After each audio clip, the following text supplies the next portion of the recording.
Welcome everyone back for another episode of Q&A with Sharon's son George. I was my mother's caregiver after she was diagnosed with Parkinson's disease. Unfortunately, she passed on 1/1/2020, and we started together for Sharon.com in her memory. Today I have two individuals who are very special to me, and they're very busy because their journey is so rare but important. I almost think, like, I know it's a tough situation, but to me, it's like a Disney movie. Like, it's such a beautiful story, and I just honor that you would share it with me. So just wanted to welcome Allison and Stephen to the program. Thanks for joining me today. Hi, thank you so much for having us. Nice to be here. Thanks. Well, I know, again, you have a whole family out there somewhere, so we're hoping mine and yours doesn't join us. We have 3 teenagers to Oh, a good home. We have 3, but we also have they're free for adoption. I love it. Well, I have 3 too, but they're all young still, so you might hear one actually just came in yelling. So hope it doesn't happen while we're live. So maybe you could start at the beginning. I know it's not probably always easy, but maybe we could talk about both of you before you met and then how it all kind of came together. Awesome. Yeah, go ahead. So Wait, mine's short and sweet. You want me to go first this time? sure, Yeah. absolutely. Okay, so I was married for 18 to 20 years with someone, and since I was a teenager. And hey, it didn't work out. So thank you. Parkinson's all messing for with the my show. memory. I'm like, yeah. So I was married. You're gonna hear all kind of wild things and crazy life that she lived, and amazing. For me, I always say when she gets done talking about all the great things she accomplished, I say, "Hey, I buttoned my pants today." Yeah, in your face. Anyways, yeah. So I think Go ahead, let her start. chronologically it's easier. So in April of 2010, I had my daughter, Emma. I was in another marriage as well. And it was right around the time of her birth, either right before or right after. That's when I noticed my first tremor. I was filling a pot of coffee with water, to make coffee. And as the water grew in the pot, it became heavier. And that's when my tremor, I noticed it. And the only way that I made it stop is by grabbing my hand. It was actually my left arm with my right hand. And I thought that's weird because I couldn't think it to stop. And that was the first memory of not being able to control my movement. And then it happened about 2 weeks after that and just started happening more frequently.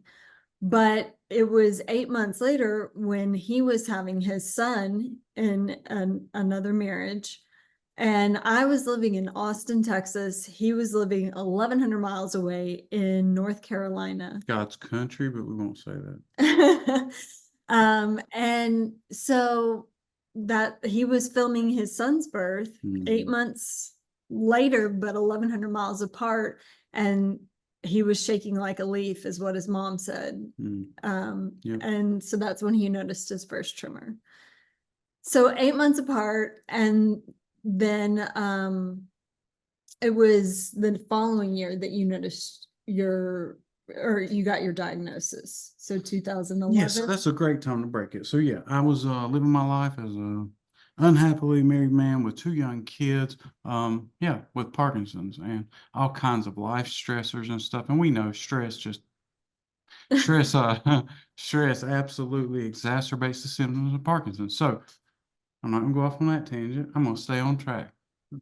So where were you working at the time? Go ahead. Where were you working at the time? I was working doing biomedical equipment repair. I worked in a hospital system for 16 years of my adult life. And he was fixing equipment in the hospital. Yeah, so that which is, a very stressful job because when that equipment breaks, I mean, that's a life on the line. And so while he didn't work specifically with patients, he worked on behalf of patients. And it was like when this disease happened, right? When I got diagnosed, I noticed about that same time that I started having trouble turning a screwdriver. And I was like, man, it's amazing. So, I mean, amazing in a bad way that I can't turn a screwdriver anymore. But I dealt with it and dealt with it and dealt with it. And then it was like God opened the doors for me. And I really say that honestly. It was like the doors were open to this job where I am now working as a teacher. I'm teaching at a community college. It's nice I got a shirt on. and so, it was 2014. So Yeah. Emma was, about 4.5. I left my husband in August. 2.5 months later, we were divorced, and 2.5 months after that was when I was diagnosed, and it was New Year's Eve of 2014. So again, I'm still in Texas. He's still in North Carolina, and from there, I was, after diagnosis, you know, I had a ton of questions because being a young female, you know, I was newly divorced, so I want to know my options as far as, you know, what my life was going to look like. I knew nothing about Parkinson's, as I'm sure you didn't. And we didn't have anyone in our family. It wasn't a genetic thing. And so it was like, you know, how long am I going to live? What is my life going to look like? Am I going to be able to have any children? And so I was referred to the #1 neurologist in the world, Dr. Joseph Jankovic, who has had his clinic in Houston, Texas, at Baylor College of Medicine since 1977, which was the same year I was born. So I felt like, you know, he knows what he's talking about. He knows what he's talking about, and that maybe that was a sign, you know. Yeah. And the first thing out of his mouth after seeing him was start exercising. It's the only thing proven to slow the progression. And so I began exercising, and I went from, you know, under 100 pounds at 5'7" to, you know, slowly building that up. And throughout the year of 2015, gained a little weight, and really took my life back from a mental perspective. And by the end of the year, I entered a mud run, and I posted some videos on social media of me playing around my daughter's elementary school playground. And I had people say, "You look like an American Ninja Warrior." And so I took that nod, and I was like, okay. And so I applied for the show, and I got a call. And so I became the first person with Parkinson's to actually compete on American Ninja Warrior. And that was in 2016. And, you know, I competed the following year and did, you know, a marathon, and just kind of did like one-off type races. And I have a competitive spirit.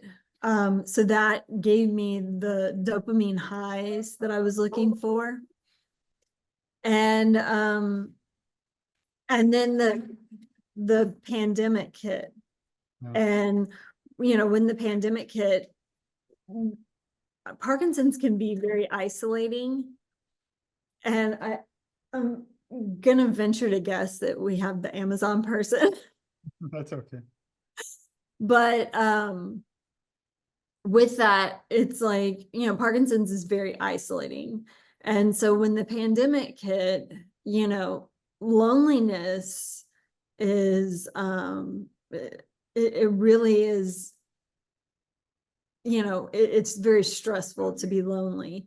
And so after 6 years of dating, I gave it up, and I wrote on a piece of paper a prayer, and I have a cross that I put prayers on, and figuratively as well as literally nailed them to the cross. And this prayer said, I no longer wish to find my soulmate. Instead, I give you my soul as you prepare it and my mate. I know you're priming him for me. Until then, I will only seek you.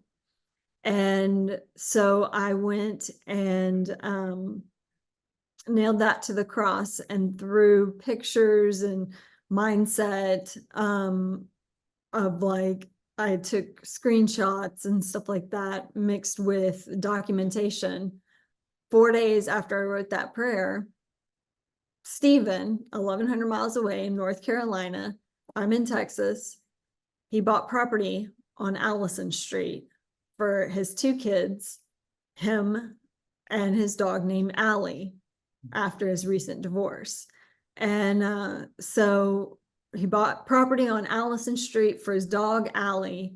And here I am, Allie, on Facebook, and that's my nickname, and my name is Allison. And then it was like 3 months later, a friend of his sent an article I'd written about dating with Parkinson's, I think for Parkinson's Life or one of those publications. And he read it and he reached out to me. He said he felt drawn to me. So we finally met in October of 2020, and 2 years later in October of 2022, we actually got married. And then in December, just over a year after we got married, we had DBS surgery, dual DBS surgery. So we had both sites the same day, same surgeon, same OR, same neurological team, surgical team. And we've just been living an incredible life, forgetting for the first time in a long time that we both have Parkinson's.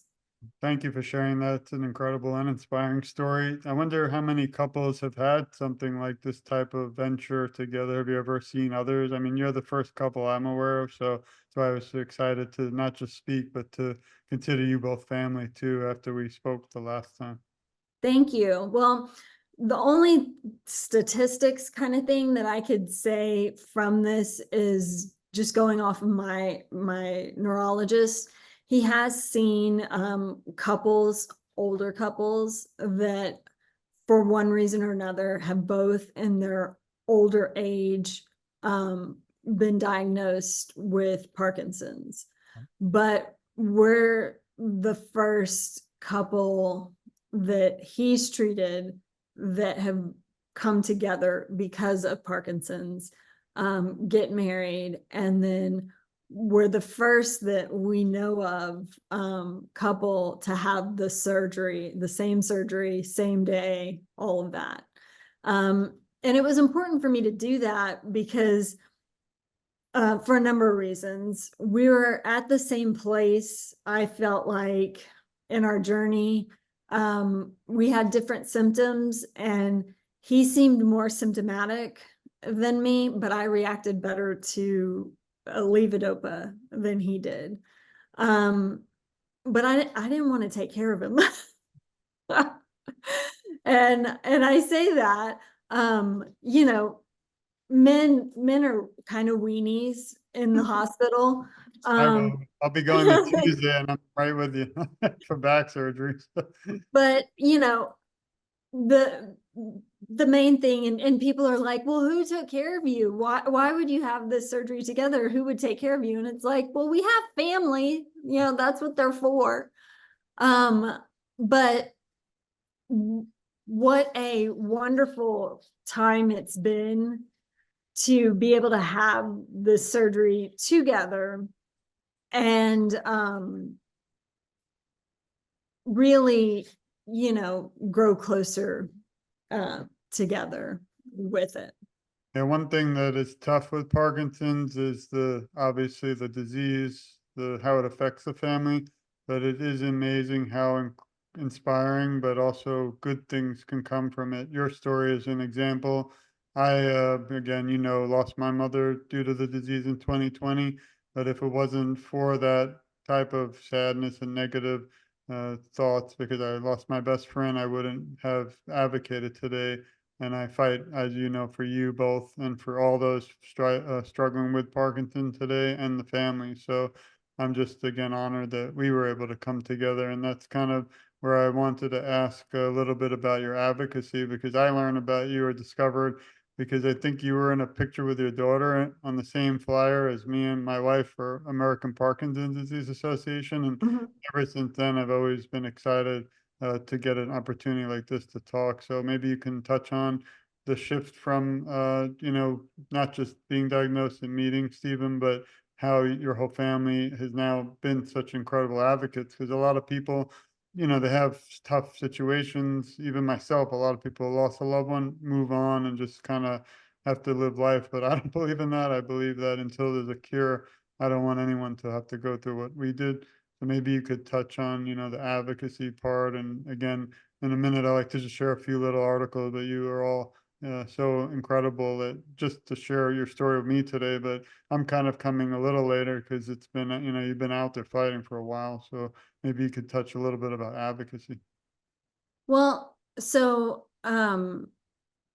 you know, I feel that my faith has really, just carried me through all of this. And so, when I was diagnosed New Year's Eve, and I went to bed that night, and, I cried myself to sleep with my 4.5-year-old. And, how do you explain that to a child? Sorry, guys. Just all of that. So, 2 days later, I was a journalist in my prior life, so to speak. And so I had both my brother and my cousin on January 2nd, which happens to be his birthday. 2 days after I got diagnosed, those two, relatives who never call me reached out to me and were like, you need to write this stuff down. You could write a book. Mhm. And the book's in the process, but it's a lot to deal with our lives and write a book. I'm in awe of the fact that you've written one and had it published so quickly. But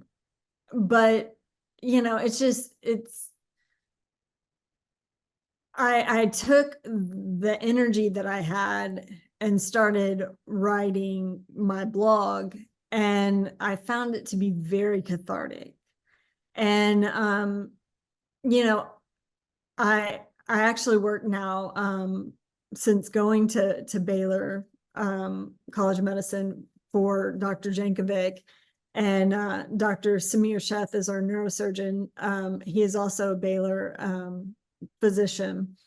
And I went to them, and then about 2 years later, there was a job opening, and I was like, I want to work for a place like that. So I now work for Baylor College of Medicine, have for the past 8 years, in their cancer department, their cancer center. And in working with the cancer center, I recently spoke to a patient, and she said that someone told her, don't waste your cancer. And this woman that was telling her that was meaning, don't waste this opportunity to empower people, to give them, a message of hope, to be able to show people that you can continue to fight and give your life and your disease a message, a purpose and a meaning.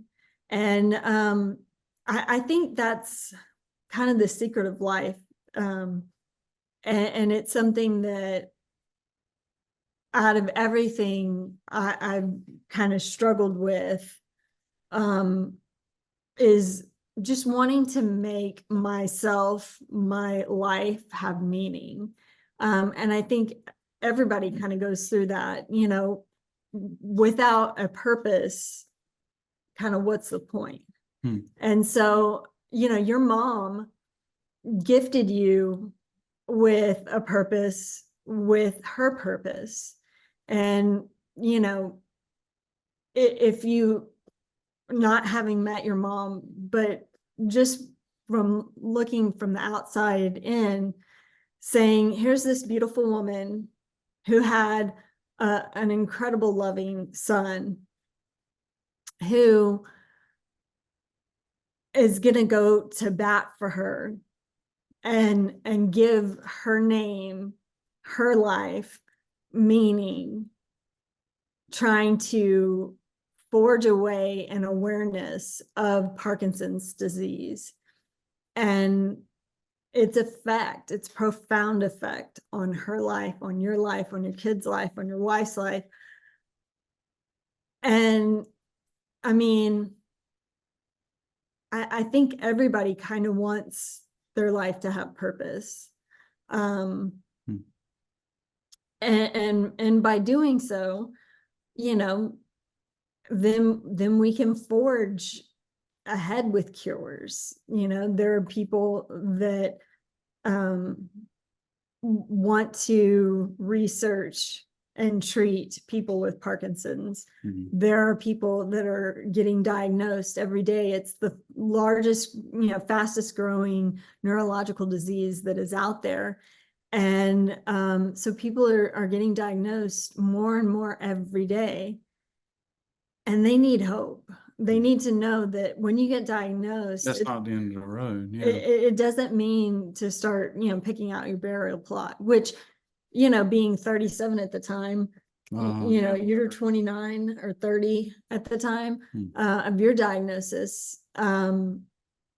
You know, it's a heavy blow, not, you know, being ignorant of this disease, not knowing what that means. You can do incredible things.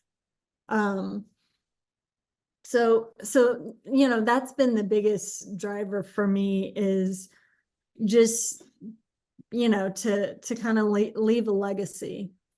Well, that's why I want to thank you both too for all you do today and beyond, because you both drive me every time. I always say the only journey that breaks my heart is the one I'm not aware of. So before I knew your story and journey, it was kind of like, wow, I have to meet them. And it took a while. And it was just incredible. And moving on to that, because you mentioned it, if someone is listening, and again, please share this, please support Allison and Stephen. Also, we're not done. I hope you know, I'm gonna keep you as long as we can, but can you share where your blog is so everyone can follow and share that too?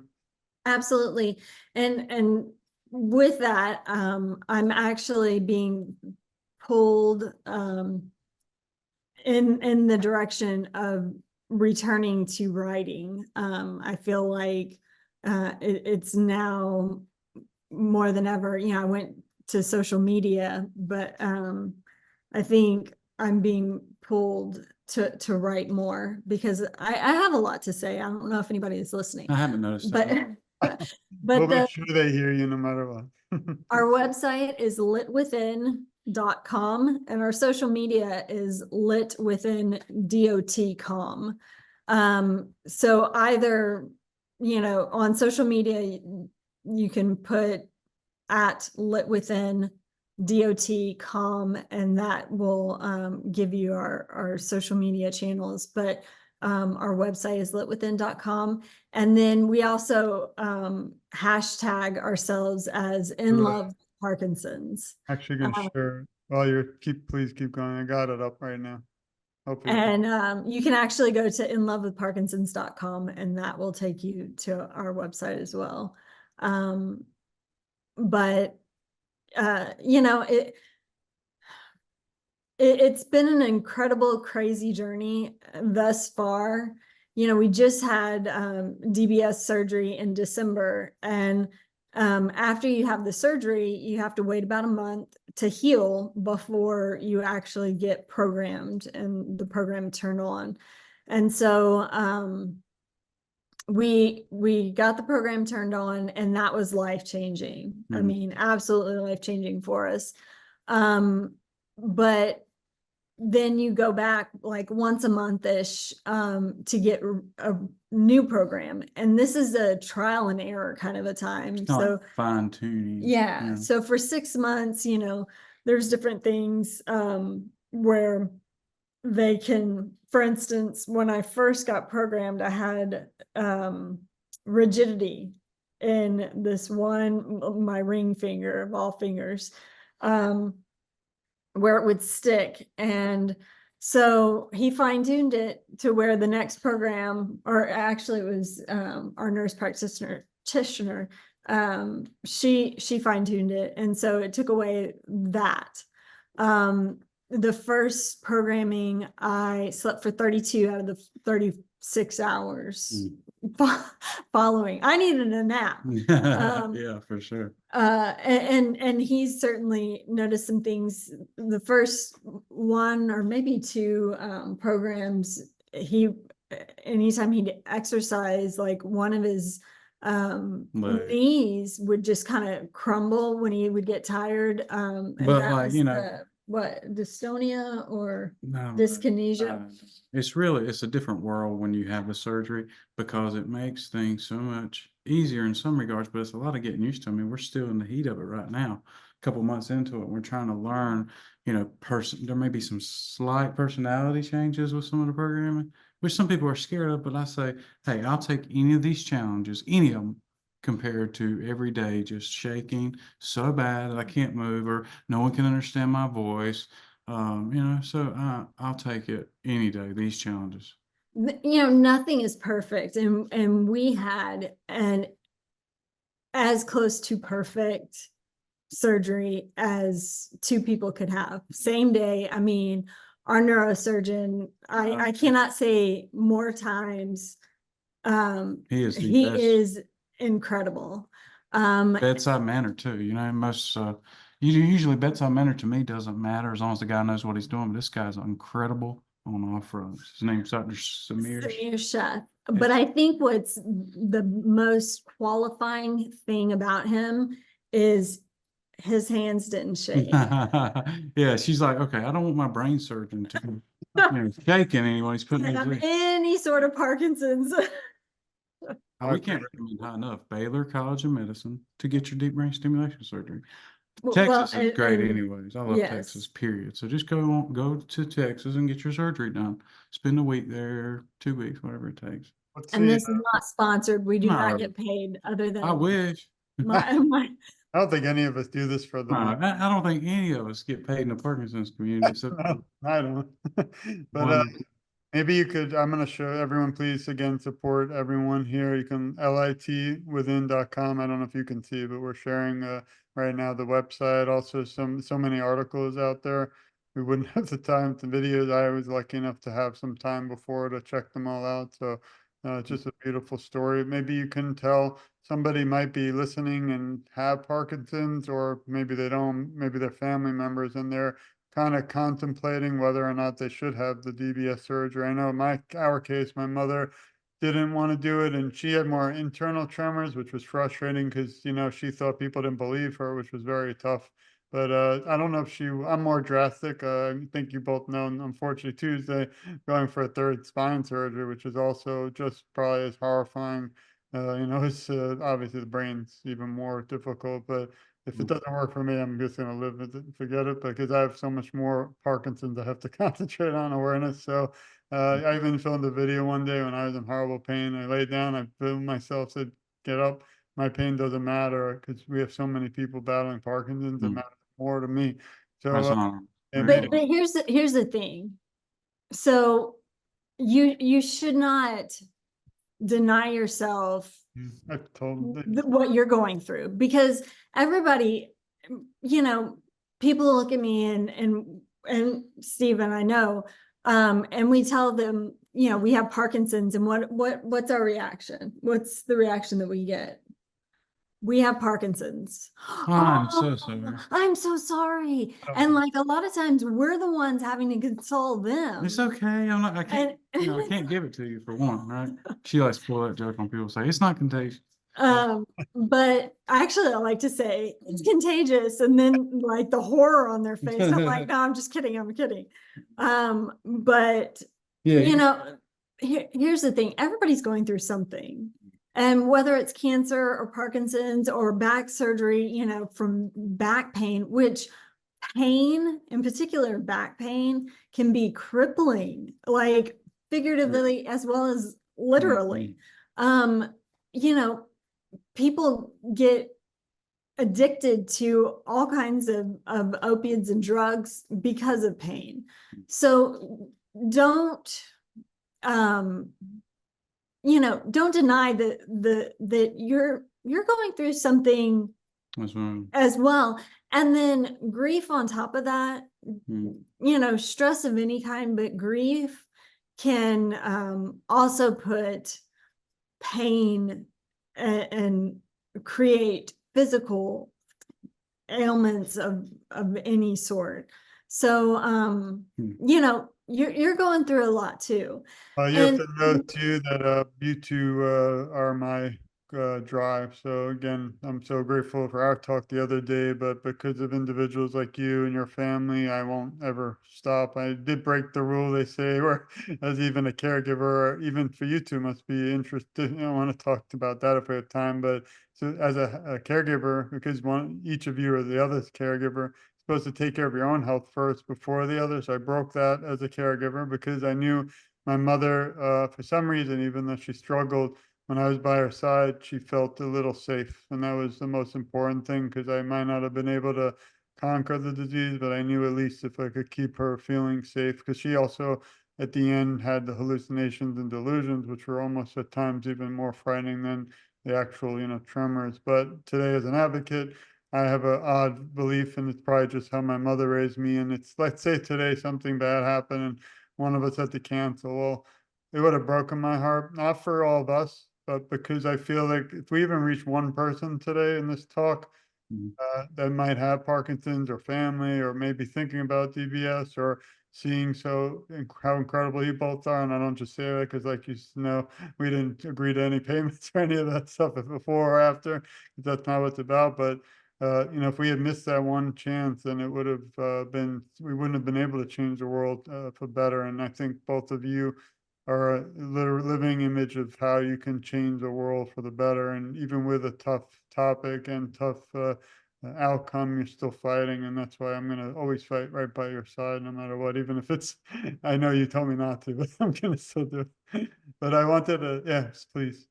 well, thank you. You know, as far as you were talking about with DBS, for anybody, we got DBS, and it was like all of these people that we have so many people around us, but all of these people in the Parkinson community started contacting us, you know, friends that I had talked to recently, but friends that I hadn't talked to recently.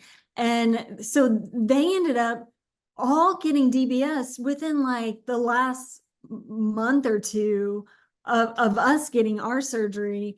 And everyone that we've talked to prior to, as well as going through the journey with us, everyone had said, you know, with all different kinds of experiences and good, you know, pros and cons and all of that, not one person that I have talked to said I would not get it again if that opportunity had been, you know, given to me after having it done. I would not get it done. No one.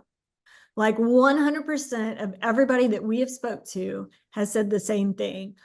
I'm sure that I would get it done again 1,000 times over.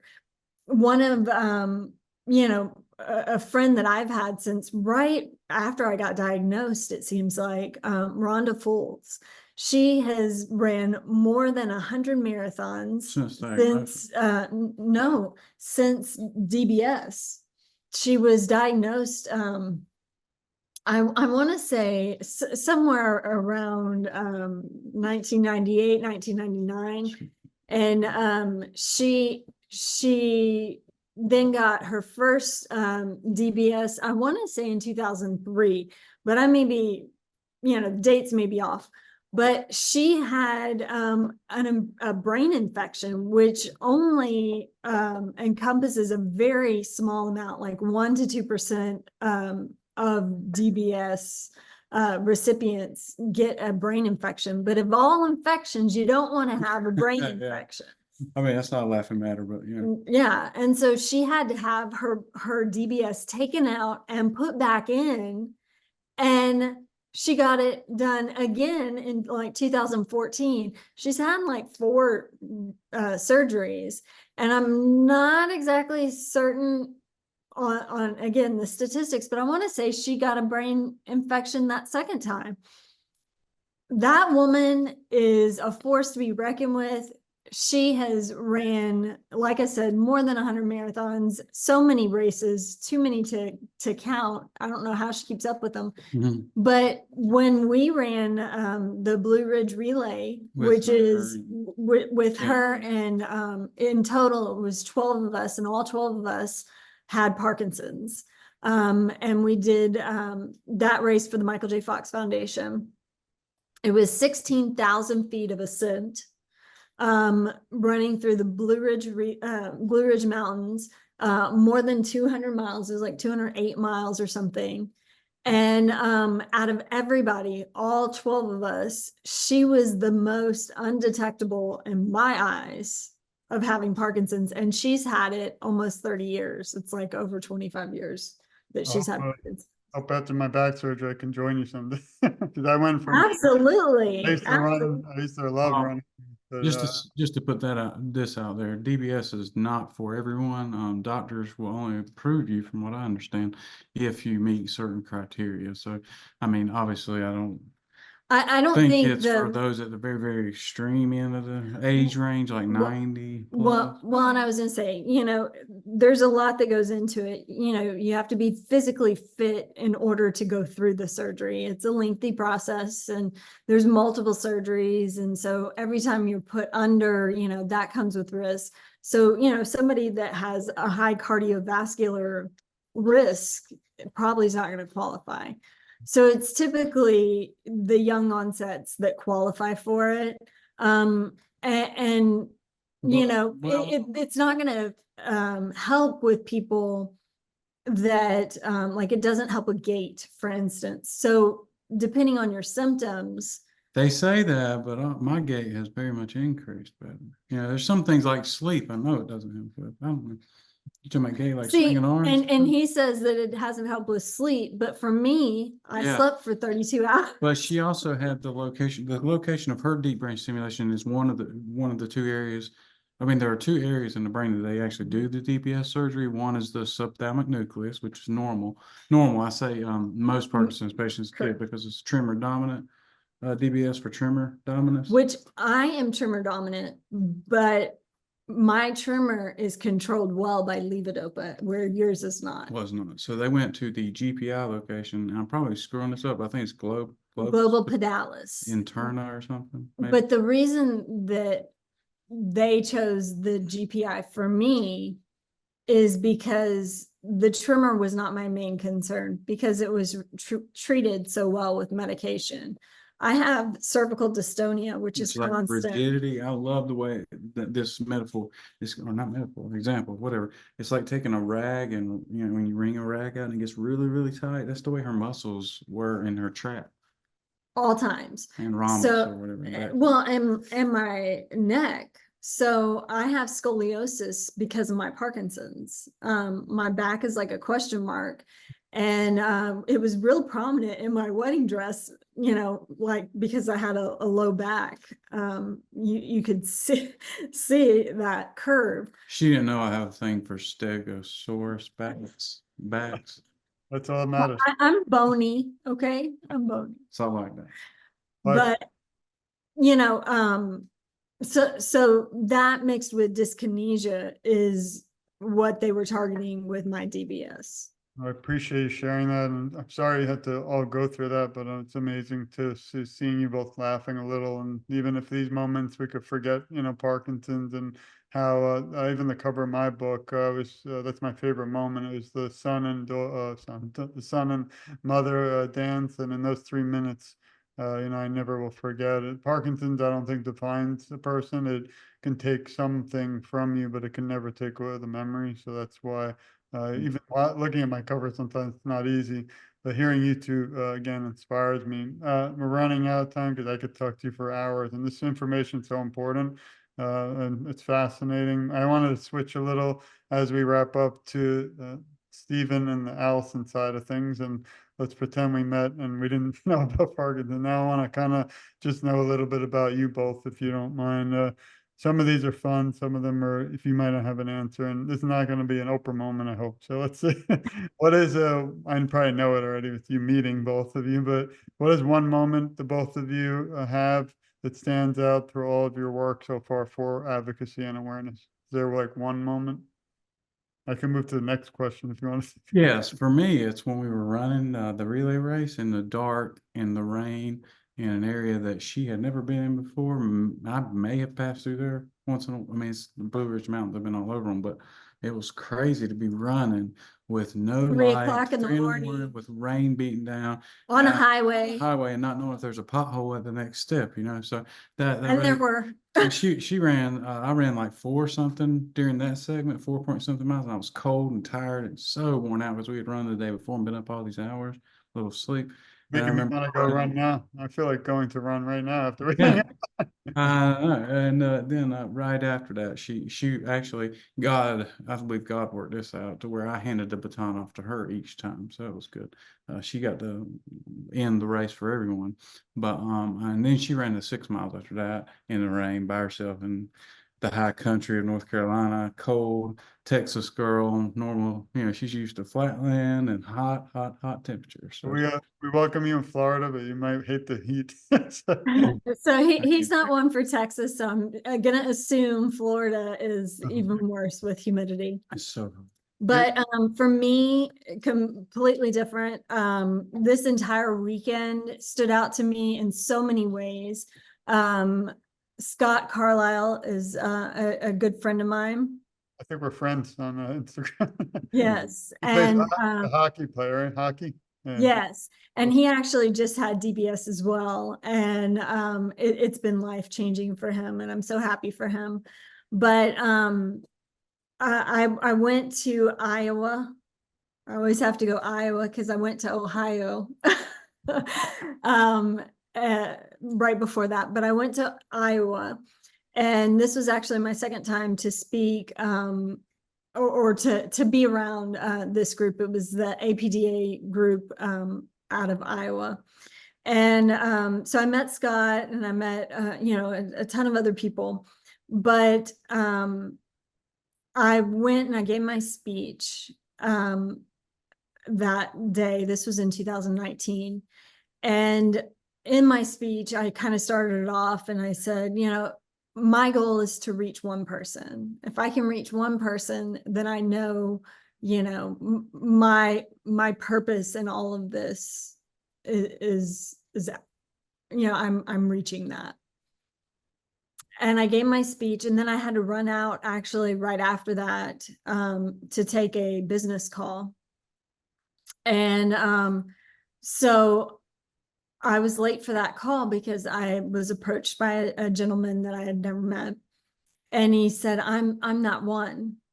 And I was like, oh, that's awesome. And he said, no, I don't think you understand. He said, I've had this for a while and I'm tired and I hurt. And I was going to end it today. And he said, I believe God told me to come here. And he said, you've given me hope. You've given me a power to continue and to live. And he said, and I'm going to start exercising.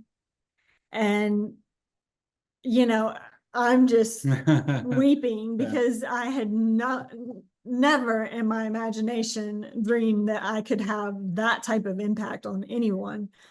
And I don't know who this man is. I don't know what his name is, but the photographer happened to sneak out and she took a picture, the photographer of the event, she took a picture of me hugging that man.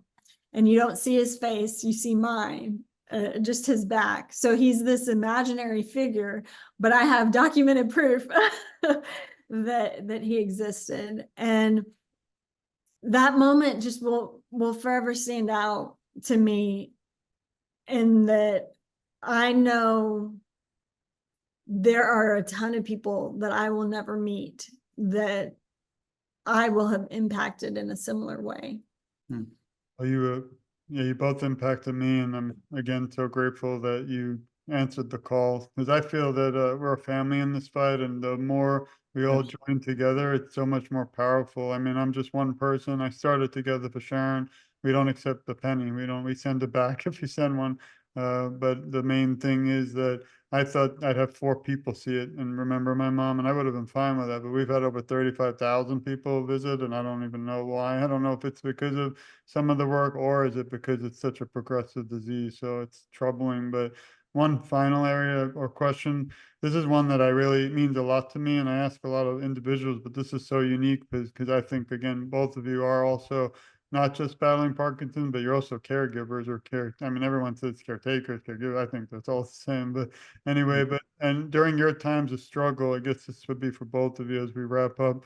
I was a caregiver. What tips could you give other caregivers who are listening, and also each other? Because, when one is struggling, the other one is there. And this is a unique situation, and one that really needs to be shared, because it's not just rare, but it's so special to me. And after that, I hope we still can keep in touch forever, because until we find a cure, like I swore to you, like if I had to I've raised my hand for the oath of a police officer and attorney, but if it was an oath for Parkinson's awareness, I would raise it, and no matter what, I won't stop till we find a cure. So maybe you could just touch on that for the caregiving side.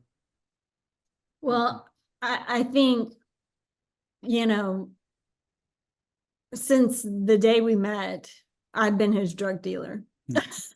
I'm not a cop in your city, so Well, and actually, it was kind of funny, because in our unique situation, that became a detriment to us in the hospital, and we had to sneak meds to each other, because you're supposed to have your medicine in the medication bottles. Well, we did, but we only had like 1 bottle of Rytari in one of our names.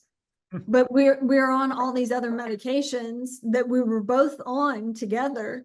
And so here he is being honest Abe, and I commend him for that. But Her and her sister I was sneaking the meds. are in the other room, and they're like not being so honest, The nurse saying, is "Hey, like, I don't so have did you take that medicine? And I'm like, no. Meanwhile, I've got like a pouch, like a chipmunk full of meds inside of my mouth. But that's a unique situation. That's a unique situation. But I think the biggest thing, because we're going through the same thing, I'm his drug dealer and all of that, because I can tell, because I'm going through the same things. I can tell when he needs his medicine, and he can tell when I need mine. We can tell, with this whole programming thing, we have the same kind of remote. My back is a little different. I have a sticker glued on mine, but we are so intertwined with each other's lives that it has been so beneficial for us, because I can talk to the doctor about him in ways that he would not even think about, questions he would not think to ask. And what kind of caregiver am I for you, honey? This morning, I'm going through a lot. I'm female. I've got hormone issues. I'm 46. So there's all of that. Brain surgery, a mother of 3 teenagers, which It's a prayer request, not just a statement. Yeah, it is a prayer request for sure. Mm. It's just, there's all of these So what? external, elements, not to mention the fact that we have a non-curable disease that is progressive. Yeah, by the way, DBS doesn't cure you. No, it just, it helps Halt. to, Kinda halt. no, Well, that doesn't halt it. it's, Slow. disease, Modifying. modifying. No, it's not disease No? modifying. It's mean- symptom management. That's what it is. Symptom management. See, two people with Parkinson's, okay. it's I love always it. entertaining. So what do I do for But- you, baby? But like this I'm all morning, ears. okay. So this morning, I've been super emotional with all of these external things going on. And what is the cause, and just trying to rectify that. And I just gave him the biggest hug, and I just told him thank you, because he has been my rock. He has been my pillar, my support through all of this. And I know that it has to be incredibly frustrating. There have been times where he's like, tell me what's wrong. And I'm like, I don't know. I can't put a finger on it to know myself. And so that kind of leaves him hanging, and he's just been so strong and emotionally available to me, and not wavering in his love and his support. And that has been, our kids, trying to teach them the definition of success and the definition of wealth. Integrity. You cannot put money on the wealth that I have in my love for this man and his love for me.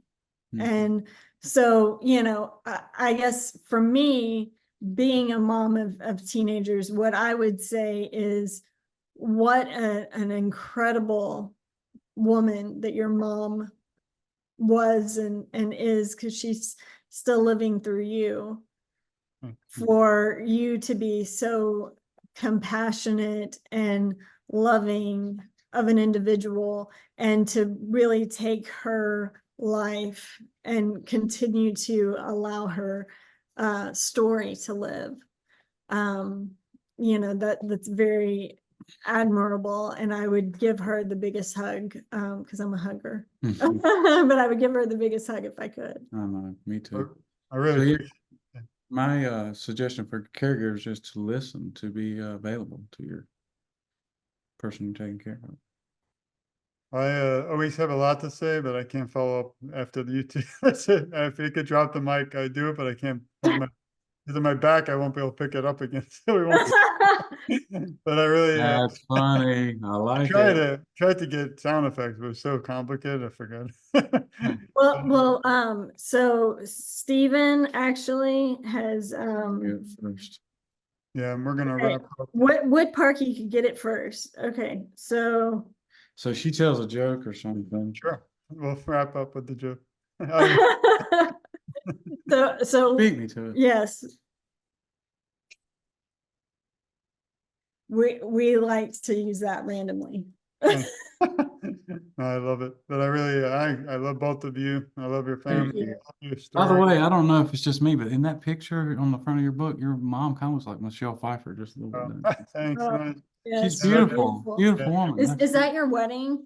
Yeah, it was hard to even look sometimes at it because it is tough, but it was the one moment too that she always remember how beautiful she was, and Yeah. just finding out, and the Parkinson's again can never take those moments from us. Again, we could keep going, but I kind of wish, I only have one regret in my life. I wish I had, back then we didn't have podcasts and all this stuff. I never dreamt I'd be involved, but I want to do it for awareness. And I wish I had the ability to do a podcast with my mother before Parkinson, just to have those memories and laugh and learn more about her life. And again, not about Parkinson, just about her life. That's the only regret I always have. But like I said, even if we rewind, I didn't even have a microphone. So time has changed and technology, but you can't regret things. You have to just keep fighting and moving forward. And today's message to me is just so you two are just so inspirational. I don't think this is about a podcast or a talk. I think this is beyond just the three of us. I think it's going to go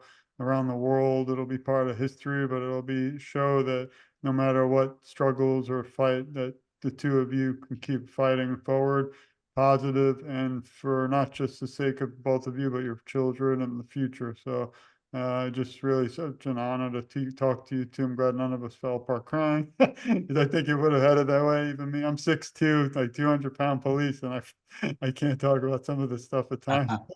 But I really am just grateful for your time. I don't know if there's anything last minute areas we might have missed that you wanted to touch on as we wrap up. I'm going to say quickly, I just think if you have Parkinson's, don't let it beat you down, because Parkinson's actually wants to get you in the corner, cowered over into a ball, like physically, and don't come out, don't show your face, don't tell anyone, don't talk to people.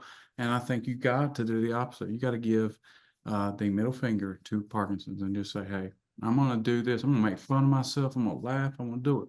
I'm going to be positive, because positive thinking, like Zig Ziglar said, positive thinking won't get you everything in life, but it'll get you a lot more than negative thinking will. I appreciate it. I have a little message for both of you and everyone listening. Just something I always say at the end of every show is we love you, we support you, we care a lot about you, and you're never alone. I will advocate for you and all of us together because together our voices are so much stronger. And I always say I'm just getting started, because even though I'm not, I just think that, like, literally, you're both my literal example of when I learned about your story. Told my wife, I'm like, these two are incredible. Like, I'm gonna almost fall apart and cry. And they just, I dream someday to be able to speak to them. And honestly, I know it's been tough because you're in a family, and this actually Parkinson's is not easy. But you too, the fact that you made the time and were able to share your story today just means the world. And I'm never gonna forget this moment. So to me, again, it wasn't just about a little talk. It's something that will live in my heart forever. And believe me, now I won't just share it, but I'm gonna definitely talk about it too forever, and just so grateful for the time. So thank you both again. To our love to you too and your whole family, and it just means the world. And I hope someday we can continue this, because I have like 50 more questions about both of you that had nothing to do with Parkinson's, and we didn't I'd get. love to hear them, but maybe next time. Yeah. Okay? Well, and we'll definitely keep in touch. Absolutely. And for everyone else, thank you so much, and God bless. Thank you. And this has been another episode of Q&A with Sharon's son. Remember, the fight doesn't stop here. This is the conversation, but this has to keep going on until we pass the national plan to end Parkinson's. And then on top of that, find a cure and end this for everyone. And I won't rest till we do. So thank you all. We love you, and you're never alone in this fight. Thank you both. And again, from Florida to Texas to the whole world, we're sending support. And just reach out. That's the most important thing. Just reach out. You're not alone. Thank you all. Thank you. Thank you.